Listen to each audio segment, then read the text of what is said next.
Hey guys, welcome back to another episode of the Physiology Secrets podcast. Nick here again, and we've got another Zoom podcast, this time with a special guest in Adam Hutton. I'm going to let him introduce himself when we get into the podcast, but today's episode is all about breathing techniques, improving your breathing, bit of nasal breathing. We had a few questions come up on the Mets Mastermind around it, so we thought it'd be a perfect time to cover it and go from there. He is a bit more of an expert in terms of breathing, and he's investigated it quite a bit with his sort of background, and I'll let him talk about that once we get into the podcast. So if you want to have your questions answered, or you want to jump inside the Mets Mastermind and ask some questions of us, get involved with the podcast, etc., click the link in the description of the podcast below. As usual, you'll be able to sign up to Mets Mastermind completely free, join the Facebook group, and you can ask your questions to be answered on the podcast there. I'm also going to leave links to Adam's details down below, so you can go check him out as well. But without any further ado, let's get into the episode. Good to have you on the podcast, mate. Welcome back to the whole Mets community. Do you want to just give a rundown for everyone who doesn't know who you are or hasn't seen you with our stuff before on, first of all, who you are and what you do? Okay, well, Adam Hutton. I've been doing strength conditioning for 4+ years now. Started off interning at Melbourne Vixen Swim Club. I was there for a year and then managed to get an opportunity to go on as an assistant strength coach. And then lucky enough that about 6 months in, my boss decided to leave and take another job. So I was able to take over there. So sort of 3 years at the helm there, and sort of just had a recent transition from purely Melbourne Big Centre to sort of more working with Melbourne Sports Centres at MSAC and bringing in a youth training program in there as well. Interned at Victorian Bushrangers Cricket Club. Played cricket for 10 years. That's probably my main sporting background. And more recently, getting into sort of outer things. So not playing cricket anymore. So looking at juggling, gymnastics, how to increase aerobic efficiency is probably a big one that I'm into now, and how the breath sort of plays into that. Yeah, good one. Apart from anything, you had the best intern of all time a couple of years ago in myself. Yes, I did. We'll bypass that one. For those of you who don't know, Adam's looked a lot into sort of breathing, and I guess this is where the podcast is going to go in terms of nasal breathing. Particularly, I had a question on the Mets Mastermind Facebook group come up around nasal breathing. So we just want to cover a few of the sort of, I guess, the key topics today. Do you want to just go through probably the importance of breath control to start with, and why is it critical that we focus on it? Because it's obviously something that everyone knows how to breathe in some way, and we have to breathe for just sustaining life. But how can we make the most of that breathing to, I guess, get the most out of it? And then how is that potentially going to translate into a bit of a training or a performance benefit? I think, although we all breathe, it's kind of like blinking. We don't actually think about it. And this is something that happened to me for most of my life. I had diagnosed asthma, would tend to be more on the anxious side for certain things. And, we don't really get taught these techniques or how to go about these sort of situations in our lives. But going past different things, I've managed to come across different breathing techniques and how it's important. And I think there's 3 pillars that we can always talk about. There's your state, so sort of mental aspects. There's your physiology, so how breathing and nasal breathing can affect your physiology. And then also the mechanics of breathing and what's involved there with the rib cage. I think once we have a base understanding of those, we can start to then plug in and work out how and what we're going to do to improve that performance. So simply enough, in terms of the state aspect, we have your autonomic nervous system. And this is sort of broken down into two sides. So you have your parasympathetic. I like to think of this as rest and digest. So we want to recover from our sport. We want to sleep. We need to be in that most of the time. Now, sometimes it can get out of whack and we can get sort of stuck in the sympathetic zone. So this would be if we're in the wild and we need to go chase and get some food, or we're getting stressed and there's a threat, we need to adjust to this. So this is often sort of flight or freeze. However, I often heard like fight or flight, but it's actually, most people wouldn't fight straight away. Like, you got to learn that, especially doing a little bit of the jiu-jitsu stuff. You just freeze, or you just want to get out of there. So I think if we're in that pattern too much, the sympathetic state, so with social media, or if it's constant arousal from computers, phone, work, people on social media attacking us, whatever it is, it can sort of overwhelm us and cause some issues. And that sort of leads into the physiology of it. So if we start to get in this sympathetic state, so one of the things of sympathetic nervous system is that we start to breathe more. So if we breathe more, we start to actually get rid of more carbon dioxide, and this can actually cause us to be more sort of sensitive to it. And there's a test that I like to use with clients and athletes, which is a carbon dioxide tolerance test. So it's kind of similar to, there's a test called the BOLT score used by Ian McEwen, who's Oxygen Advantage, so a very good book to read. But this one sort of looks at your ability to handle carbon dioxide when you breathe out. So the test basically involves 3 to 5 breaths, sitting, lying down, ideally in a position where you're not compromising the diaphragm. So the diaphragm is one of our main muscles that helps us breathe. There's some accessory ones involved, but that's the one we want doing most of the work. So lying down or kneeling is a good way to start. And then you basically just relax in that position, taking slow, deep breaths. And then when you feel comfortable, you take a big breath in, then see how long you can breathe out for. Okay, so continuously, no stopping, no swallowing. And based on your number, you have an idea of your sort of anxiety levels, how well you can handle carbon dioxide. So anyone under 20 seconds has some work to do. We often see athletes who are highly anxious or have issues with the aerobic system, sort of struggling with that. I like to see there's a couple of kids that I've worked with got easily over sort of 90 seconds, which is really impressive. Myself, about 70 seconds. So I just did a little aerobic block recently after the lockdown and improved it by 15 seconds in 2 weeks. So there is sort of room to grow there. Now, why that's so important is that with our body, as you would know, and I'm sure some of your listeners know, is the Bohr effect, in that the more carbon dioxide you have in your body, the bond between hemoglobin and oxygen actually reduces, so we can actually get more oxygen into our cells and use that for aerobic metabolism.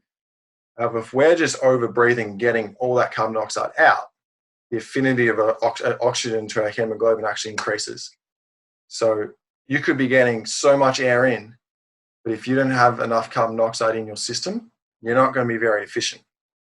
I think in the long term, we want to be efficient at what we do. Not just big power, but we actually want to have the capacity to use that over time. And some of it is nasal breathing really controls how much carbon dioxide you get out. Like, there's only so much that if I did it right now, there's only so much I can get out. Where if I took a big breath in and out through my mouth, I can just dump that out. So it's trying to build with an athlete their sensitivity. So we want to be able to handle a lot of carbon dioxide. So it means that we don't have to sort of switch over to different gears later on. And then I think other aspects of it is through nasal breathing, you actually get to release more nitric oxide, which is a vasodilator, which can allow us to get sort of more blood flow throughout our body and also open up the lungs. I found anytime I did running throughout my career in the cold, but especially anything with high intensity, I'd get asthma, exercise-induced asthma, and I'd have all these issues. And ever since I've gone predominantly nasal breathing and then using some breathing gears to adjust my intensity, I've had no issues. I don't have any inhalers now. I used to be on a daily Symbicort, so issues with that, side effects, mouth out, you get mouth cancer, osteoporosis. So my auntie has osteoporosis from this drug. And just like the reliance that you're helpless, like I need this drug, I need this with me, I need my inhaler, but I don't have my inhaler. Oh my God, it just like sort of negative loop just keeps building and building and building and building. So there's some of the benefits of nasal breathing, let alone if we think about the ability of nitric oxide as an antibacterial property, and especially in these times with COVID, if you can be protecting yourself through the filtration system, humidification of our nasal passages, rather than just letting it through our mouth, you're going to be in a much better spot if you're going for runs or bike rides and there's people going everywhere and you really don't want to inhale some of the stuff that's in the air. Yeah, absolutely. And I think you touched on quite a few points there. So it's pretty clear for everyone listening that it's or watching this, that there is a lot of benefit to just relearning how you breathe. And we've spoken on a similar point when we've spoken to Paul McKinnon before, the Balanced Runner, about who taught you how to run. And it's the type of thing that no one really does teach you unless you had the benefit of being in athletics or little athletics as a kid. You never really get taught to run with any sort of correct technique, if you like. And it's similar with breathing. It's you just expect it to know what to do. But if we can manipulate what we are doing with our breathing to make it a little bit more beneficial to us, there's obviously some pretty significant benefits that we can gain. So do you want to just take us through maybe some practices on how can we get better, or what are we trying to achieve by improving our breathing? I know you mentioned things like we obviously want to be using the diaphragm effectively. Breathing through our nose is going to be useful. But what are we, from bringing that to, I guess, swimmers, cyclists, runners, triathletes, endurance type athletes, which is who we're talking about mainly. What are we trying to do with our breathing when we practice it to then be able to allow it to translate to a training or performance benefit or recovery benefit for those guys? I often think I like to start people with breathing outside their sport. So start just by getting used to the feeling of sort of hunger in terms of our breathing. Like you get this feeling that you want to take this big breath in, but getting used to that initially is important. And then with clients and athletes, I start to use either it's resistance training circuits or nice base aerobic runs or recovery sessions where we go all nasal breathing, sort of get used to that sensitivity and that carbon dioxide buildup. And then we sort of I like to bring it into warm-ups, is one stage you can bring it in. And we sort of play around with sort of this hypoxic type warm-up where we might do 10 squats, 5 up-down dogs, and then you complete this 3 breaths. On the last breath, you get all the air out, and then you run on the spot as fast as you can.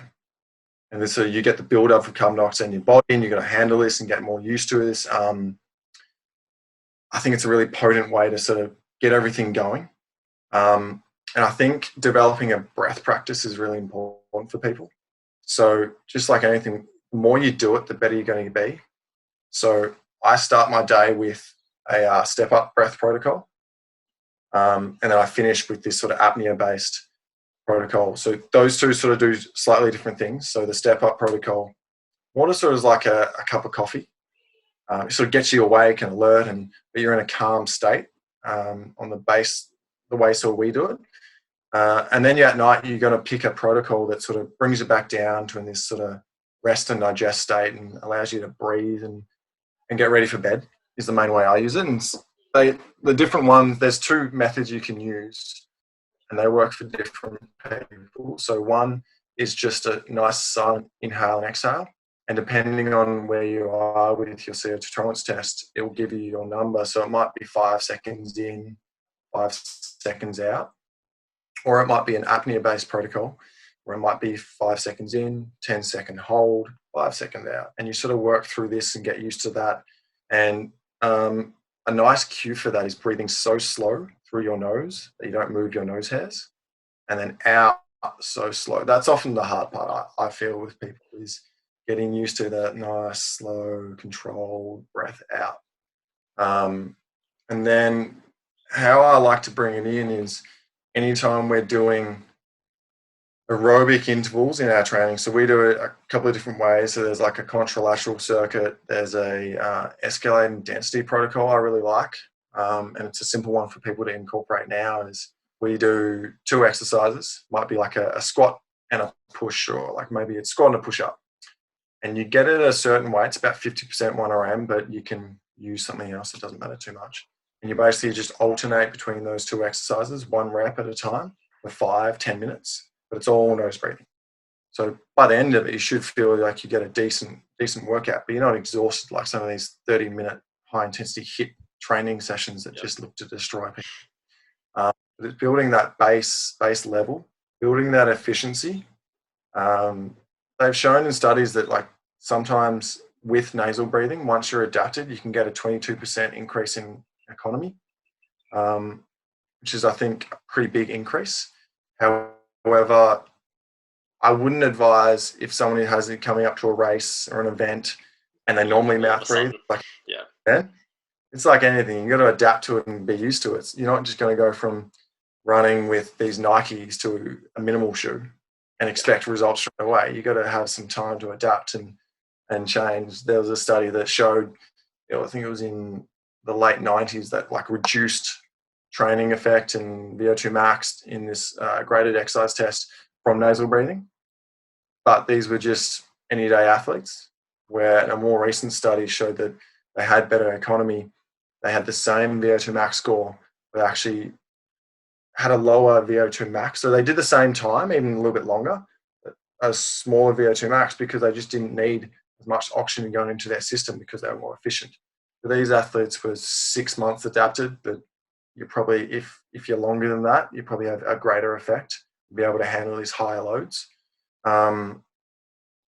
Nice analogy in terms of sort of breathing in our gears is that if you have a car and you have a Volkswagen Bug, its gear 1 is probably pretty low compared to, say, a Ferrari. So the Ferrari can work really, really hard and sort of get up to sort of 97 kilometers per hour compared to like a VW Bug, which is 27. So everyone will have their different limits and scalability of their sort of aerobic system. But if we can get your gear 1 where you're just cruising and really get that up as high as we can, later on when you need to go to those higher gears, you can just switch over.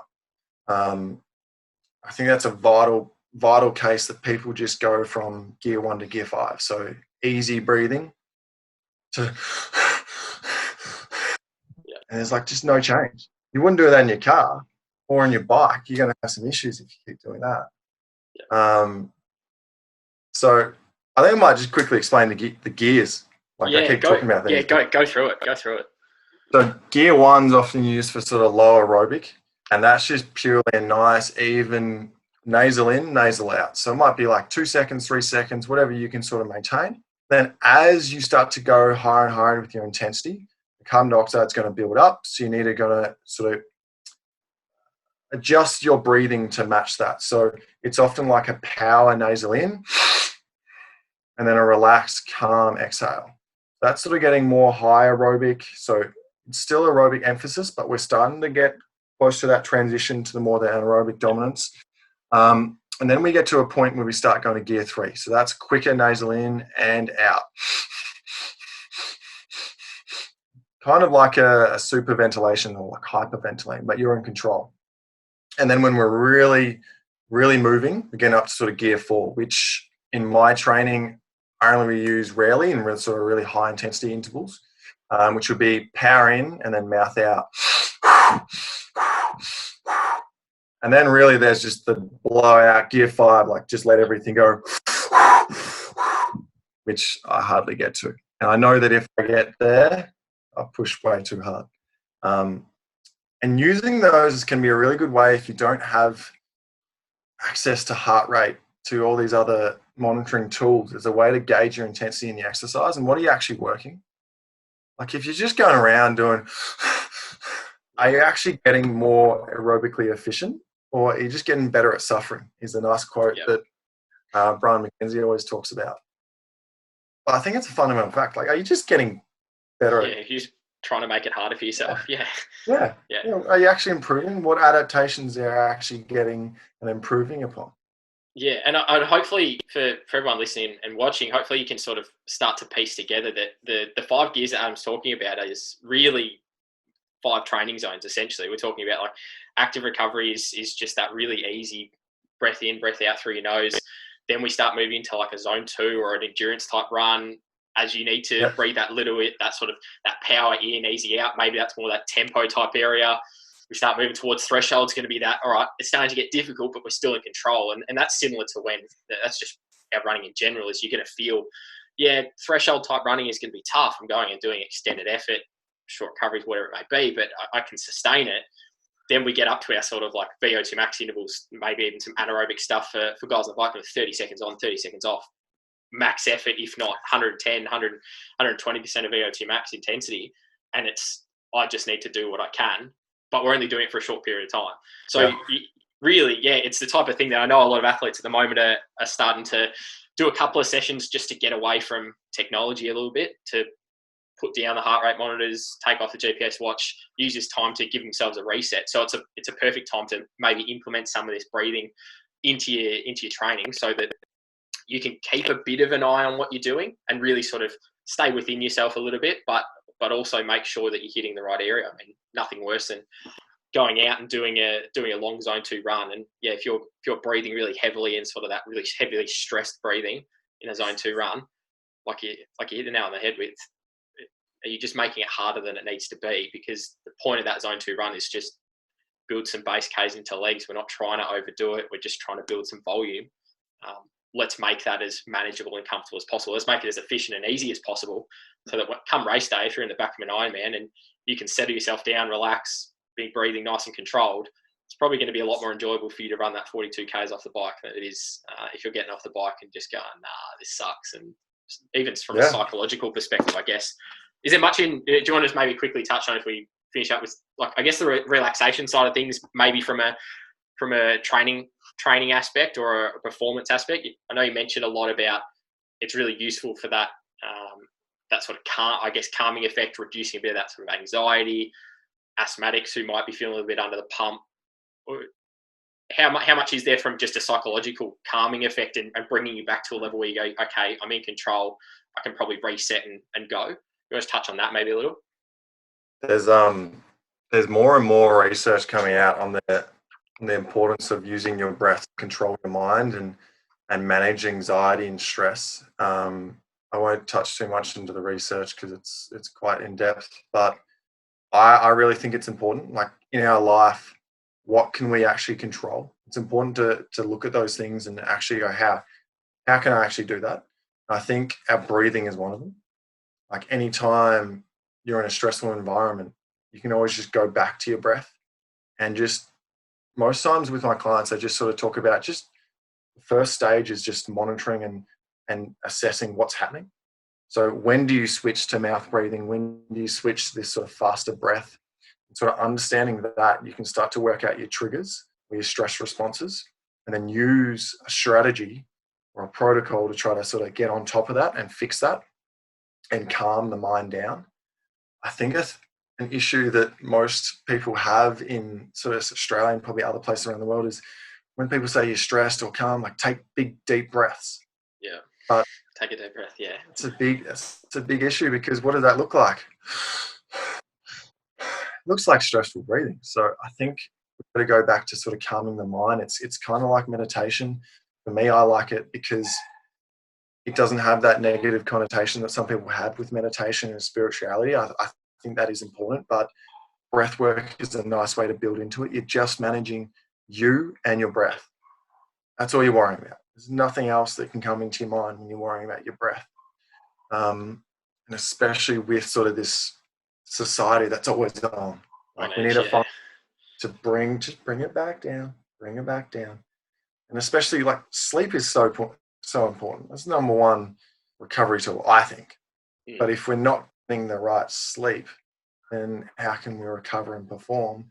And you can use a number of different tools, but I think breathing is one of them that can sort of bring you back into that state. It can calm you down. It can focus you. There's a lot of different ways you can use that to redirect your focus and lock in. If I'm doing work or study and I sort of just get to a point, I just don't want to do this right now. I'll go away, do some breathing, and then come back and try to recenter myself and just get back on that task at hand. So I think we're going to see more and more research come out about the power of the breath and how it will work. I know Wim Hof is quite big in the performance world and gets up there, but I think his method is based on that sort of superventilation, so hyperoxygenating the blood, which can be dangerous for some people, and I'd be wary for people starting that straight away if they're like sort of a really sympathetic person anyway. Like, it could be too much. But that's like one method you can change your state. So using the breath where you're going quite fast in and out. And then there's also the other methods where you slow everything down. So you might hold your breath, You might just focus on super slow in and out. So there's a number of different methods that people can use like straight away to manage stress and anxiety and other issues going on in their life. Yeah, absolutely. There's plenty there to sort of break down. So I reckon we could keep talking for ages on breathing and what's going on. I reckon we'll keep it there for today. Do you want to just quickly plug where people can go and find you online, social, get in contact, or even any key resources that you reckon are worth checking out? Yep. So my Instagram is at Hutton Performance. I'm going to be, since I have a lot of time right now, I'm going to actually be putting out a website. It can affect your state, your mechanics, your physiology. I think some other great resources in terms of the breathing would be, say, Wim Hof, if you want to have a look at that. Power Speed Endurance do some good work on breath work. And then also Oxygen Advantage, who sort of looks into the Buteyko method, which they use in Russia. That'll be the main ones for me. Yeah, absolutely. I'll leave a couple of those down below, so you guys can check them out. Thanks for jumping on today, mate, and we'll speak soon. Thank you for having me.